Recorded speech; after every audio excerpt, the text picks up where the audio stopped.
Welcome to the Community Church of Chapel Hill, Unitarian Universalist, and our virtual Sunday service.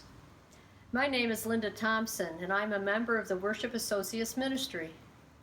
Whoever you are, whomever you love, however you came to worship with us today, you are welcome here.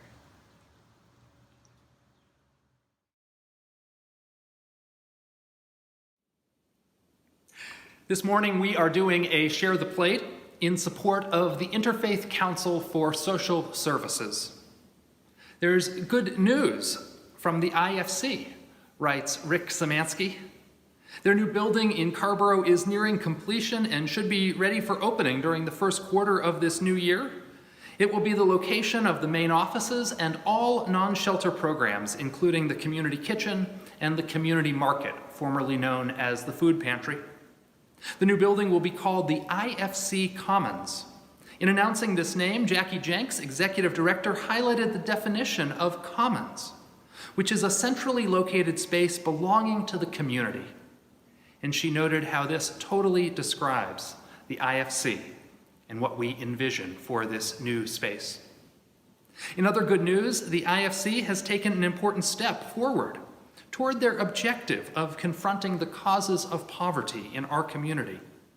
They've formed a new team called the REAL team. REAL is an acronym for Race, Equity, Action, and Leadership. And this team will be led by new hire Sophia Shepperson, an educator, musician, and activist. The REAL team's priorities include living wage jobs and affordable housing. There's also the current reality.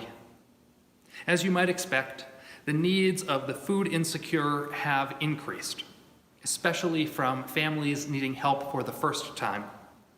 Because of the coronavirus, a major challenge for the IFC is providing financial assistance to those struggling to make ends meet. IFC leadership was especially grateful for the generous contribution that our congregation made in May. Our continued support plays an important role in helping IFC's many clients weather this awful pandemic. To donate to this morning's Share the Plate, you can click the Donate Here link on the bottom right-hand side of your screen, or you can send a check to the church, noting STP IFC in the memo line.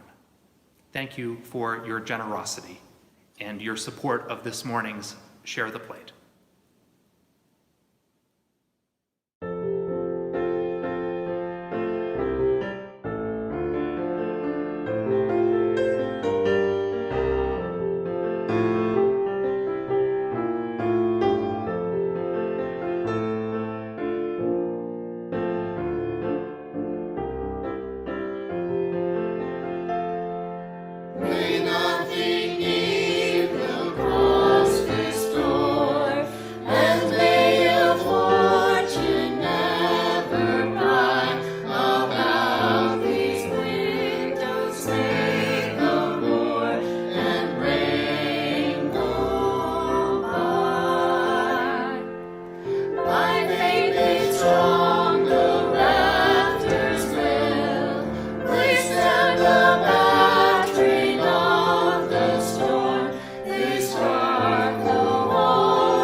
The words of the call to worship are from Reinhold Niebuhr.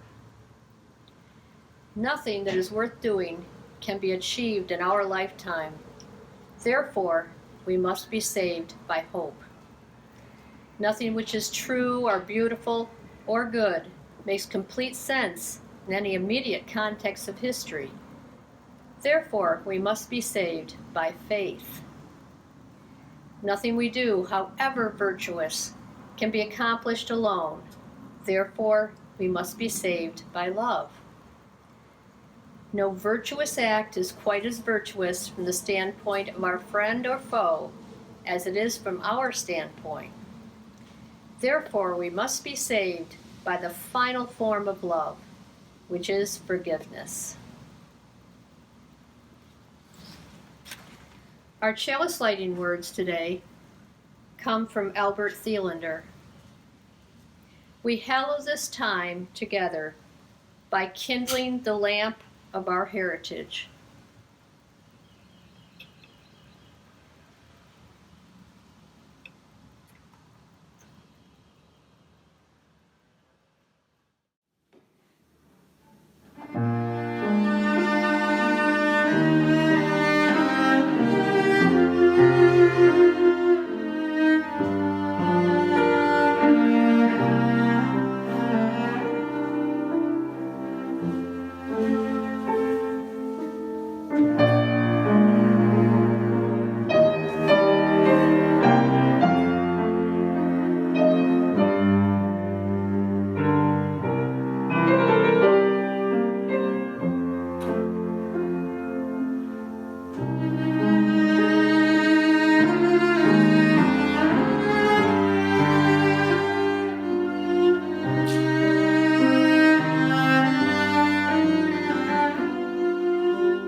Each week, we hold in our service a time for sharing the joys and the sorrows that we bring with us into this church community. This week, we have a couple of joys and sorrows to share. First stone we place is placed by Rachel Rose. Rachel writes, "My kid's grandma, Barbara, died on Thursday afternoon. Barbara was a warm and loving presence in Reno and Evan's life from the moment they entered the world. Barbara moved across the country to be with Rachel's family, and she will be deeply missed.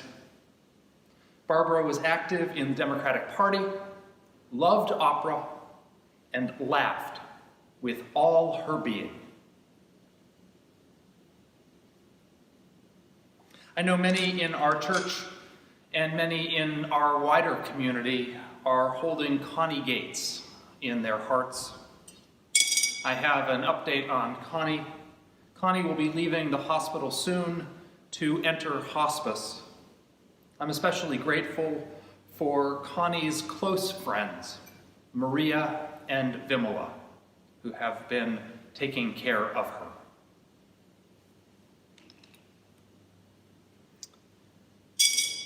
As later this morning is the congregational meeting, I wanted to place a stone of thanks for our Board of Trustees. They are an amazing group of leaders holding our church in care. So thanks to Bianca, to Russ, to Heather, to Steve, to Doug, to Caroline, to Salem, to Becky, to Barb, and to Andrew. The final stone is placed for all those joys and sorrows that we hold in our hearts that were not spoken. Won't you join with me in prayer? This is my prayer for all of us, for you and for me. Dear God, Spirit of life, help us to find strength in challenging times, finding strength in the clarity of our values, finding strength in the good example of those who have walked difficult roads with grace and courage, strength in the example of those trotting the stony road even today. May our strength empower us to face down hatred and ignorance and bigotry with a resounding no.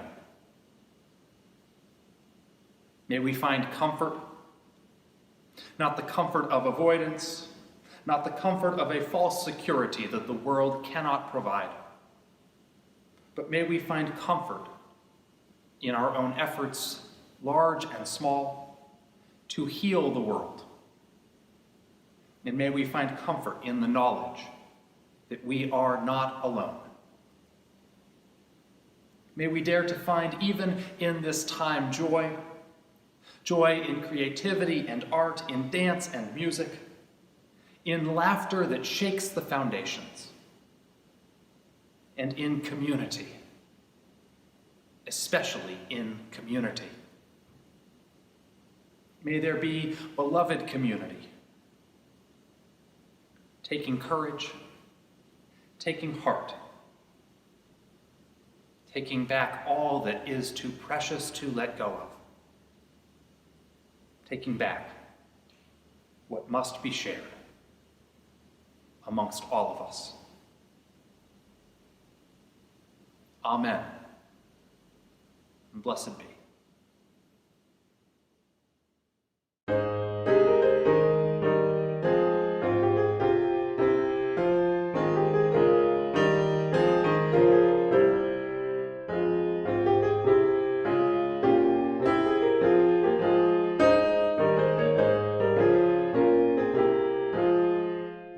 To every soul and nation comes the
The reading this morning is by the great Unitarian theologian James Luther Adams.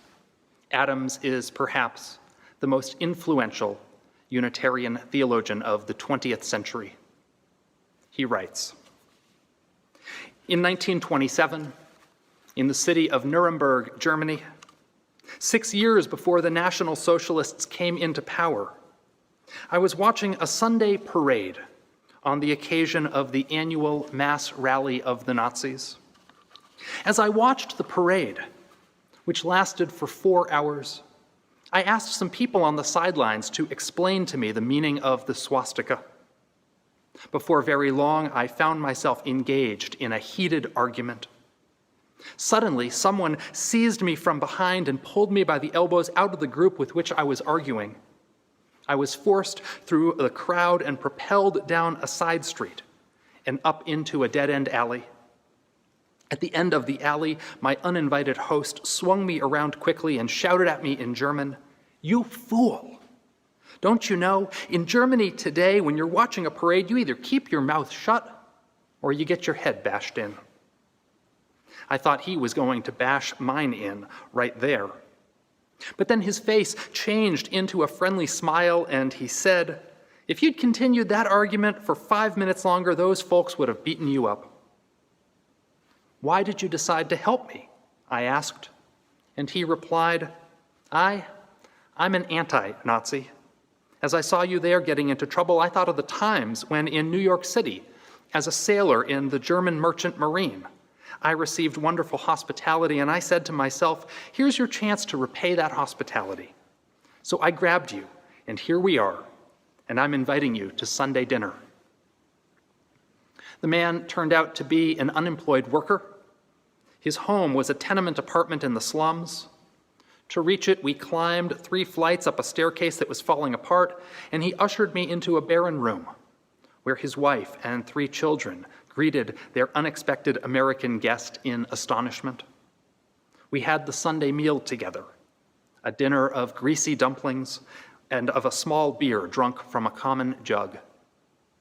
From this trade union worker, I learned that one organization after the other that refused to bow to the Nazis was being threatened. The totalitarian process had begun. Freedom of association was being abolished. At this juncture, I had to confront a rather embarrassing question. I had to ask myself, what, in your typical behavior as an American citizen, have you done that would help to prevent the rise of authoritarian government in your own country? What disciplines of democracy have you habitually undertaken with other people, which could serve in any way directly to affect public policy? Ernst Trausch has famously made a distinction that is of prime significance here. He distinguishes between what he calls the subjective and the objective virtues. Subjective virtues are virtues that can be exhibited in immediate person-to-person relationships. Objective virtues, on the other hand, require an institution for their expression.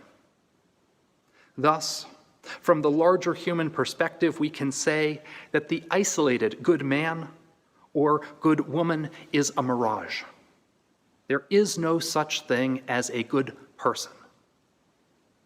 There is only a good father or good mother, a good physician or good plumber, a good church person or a good citizen. The good person of the subjective virtues, to be sure, provides the personal integrity of the individual. But from the point of view of the society, the merely good individual is good for nothing.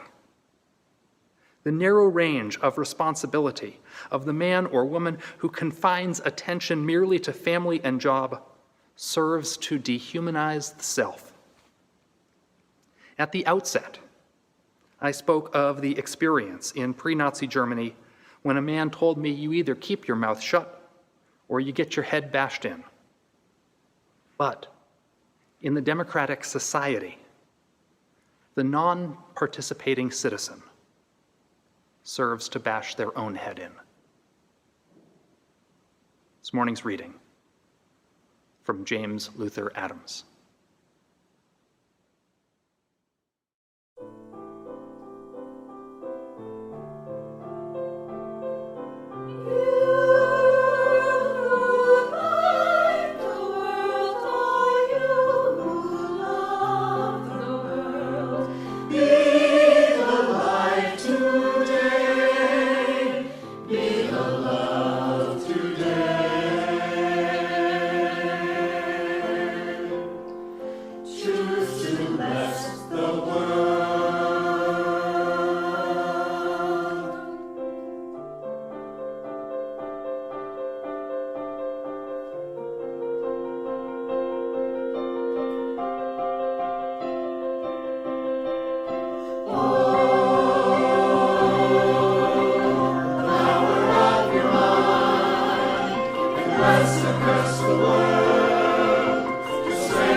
Liberal Religion and Evil, a sermon for October 18th, 2020.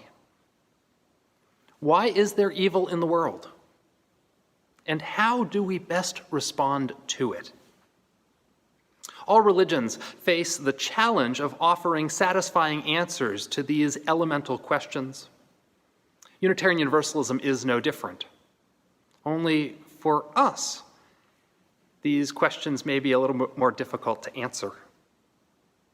Unitarian Universalism and liberal religion emerged out of two major strains of thought. One of those strains of thought was the Enlightenment. The Enlightenment said that through science, through reason and rationality, we could arrive at truth and build a good world. The other strain of thought was liberal Christianity. Liberal Christianity emphasized the goodness of God, imagining God not as an angry judge or a jealous tyrant, but as a kind and loving parent. Liberal Christianity imagined that not only was God good, but that we, the children of God, were good as well, deserving of God's love. What's more, as the children of God, we carry within us a spark of the divine, an aspect of divinity. Liberal religion said that we're a part of God, children of God, deserving of God's love, and the Enlightenment told us that through our higher faculties of reason and science, we could unlock the mysteries of the universe, build an earthly paradise. We were twice blessed. These sentiments, these lofty aspirations, were reflected in Theodore Parker's famous proclamation, which was later adapted by Martin Luther King and then later adapted by President Obama. Parker's famous proclamation that the moral arc of the universe is long but bends towards justice. These lofty sentiments, these higher aspirations, were reflected in James Freeman Clarke's 5 Points of a New Theology, composed in the late 1800s. Clarke said that to be a Unitarian was to believe, among other things, in the progress of humankind, onward and upward forever. The progress of humankind, onward and upward forever. We're living in a reality in which those sentiments are deeply challenged. So we had this bright-sided, optimistic faith at the end of the 19th century, and then we moved into the 20th century. The First World War broke out, the cost of 20 million lives. A Great Depression swept across the globe. A Second World War, this one claiming 60 million lives, followed. The Holocaust attempted the extermination of the Jewish people. 6 million Jews were murdered. Nuclear weapons brought our world to the brink of annihilation. So if we hold those foundational truths of liberal religion, that God loves us and that we're worthy of God's love, that we have a spark of the divine within us, that science and reason show us the truth, how do we account for evil in the world? It's a basic question of faith. It is a basic human question. At my last meeting of the worship ministry, a couple of members of that ministry told me that they like to hear about figures from the history of our religious movement and how they responded faithfully and courageously to difficult circumstances in their world and in their time. When they made that comment, my mind immediately went to James Luther Adams. James Luther Adams went to Germany in the late 1920s. He didn't go there intending to argue and nearly come to blows with Nazis in the street.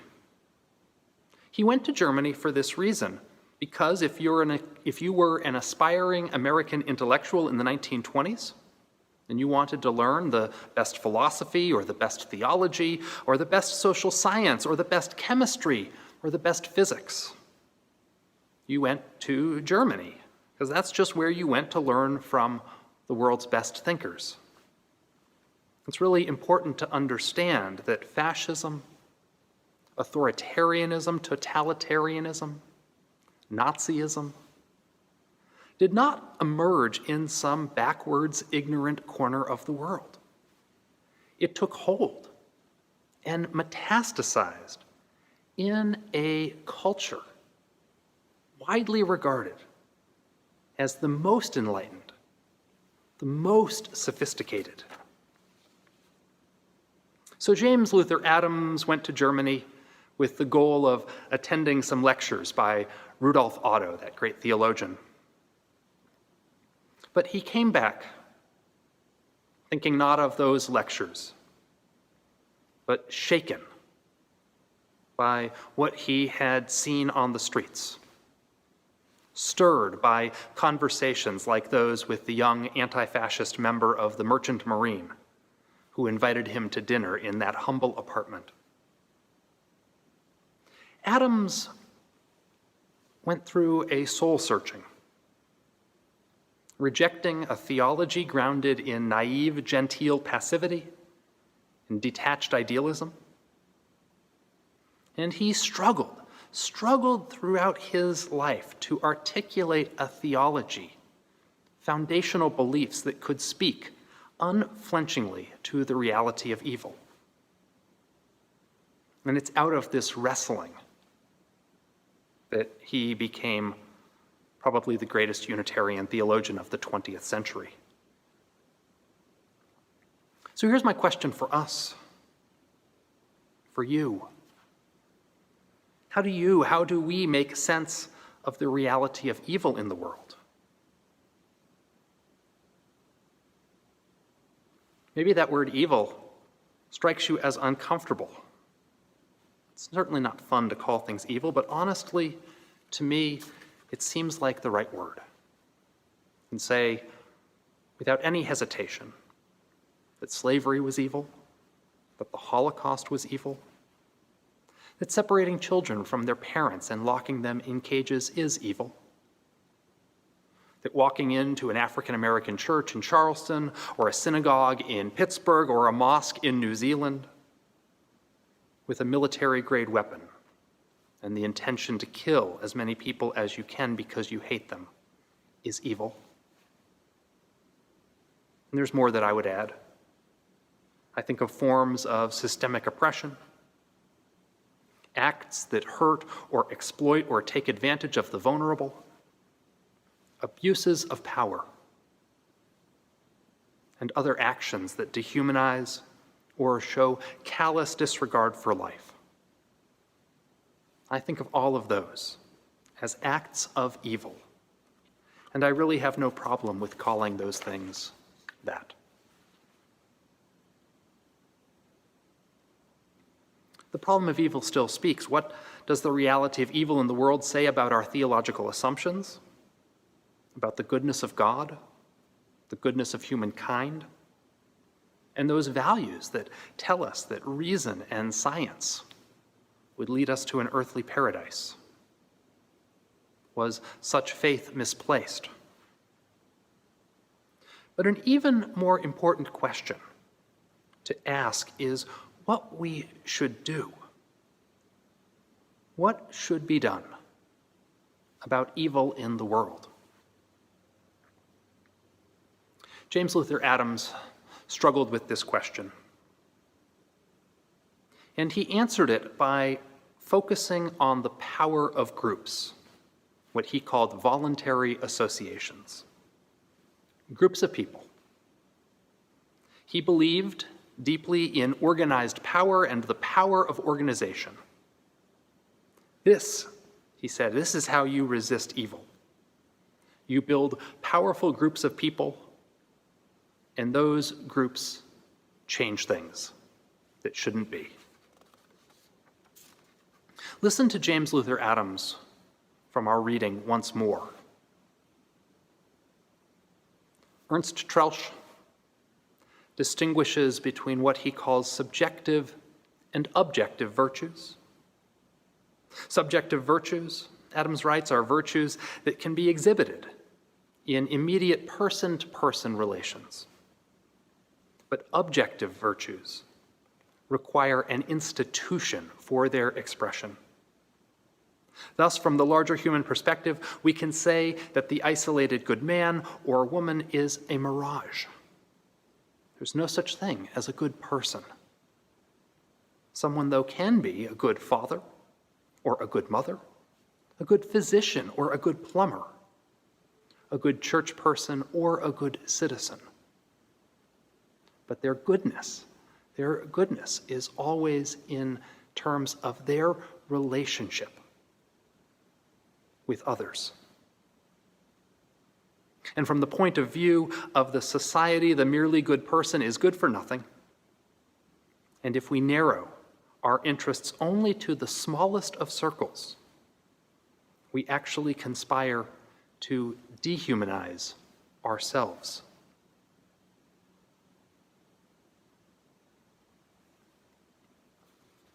What does this mean for us today?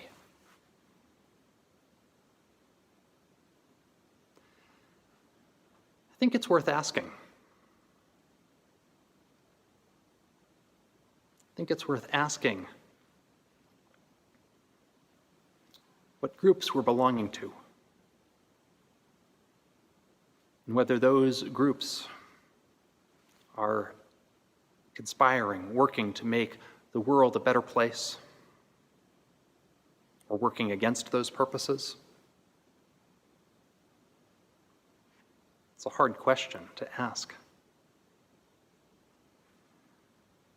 James Luther Adams says that we should be paying attention to the groups we are a part of and nurturing those communities, helping them to thrive and flourish and build the power and the capacity to make a difference.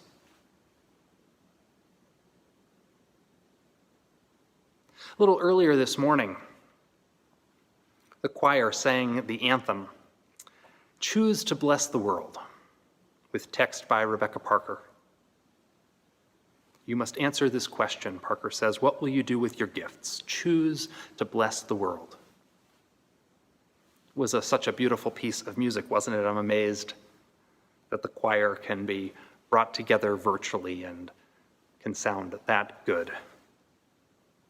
But what you may not know is that this text by Rebecca Parker has a closing stanza that wasn't included in the lyrics that the choir sang this morning. Here's how Rebecca Parker ends this piece. The choice to bless the world can take you into solitude, she writes, to search for the sources of power and grace, native wisdom, healing, and liberation. But more, the choice to bless the world will draw you into community. The endeavor shared, the heritage passed on, the companionship of struggle, the importance of keeping faith, the comfort of human friendship. None of us alone can save the world. Together, that is another possibility waiting. That is how Rebecca Parker ends that prayer. None of us alone can save the world. Together, that is another possibility waiting.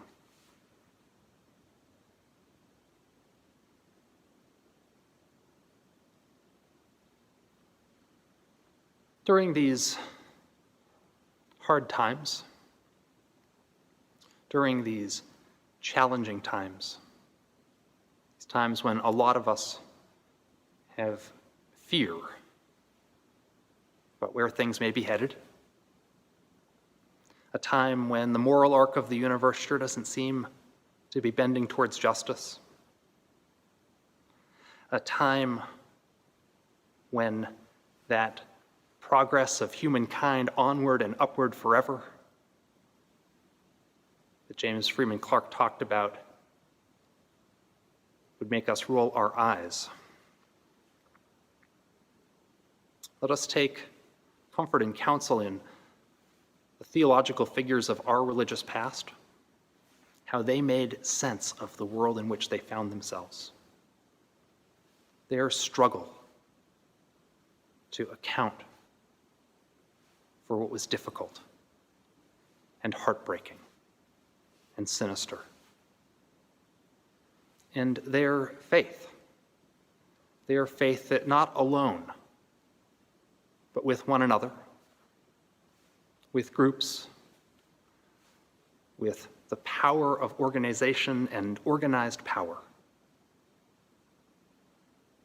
can provide an antidote to all that is wrong, can get that bending back towards justice. Won't you join me? Won't you join? Together, there is another possibility waiting. Amen and blessed be.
Please join with me in the words by which we extinguish the chalice. We extinguish this flame, but not the light of truth, the warmth of community, or the fire of commitment. These we carry in our hearts until we are together again.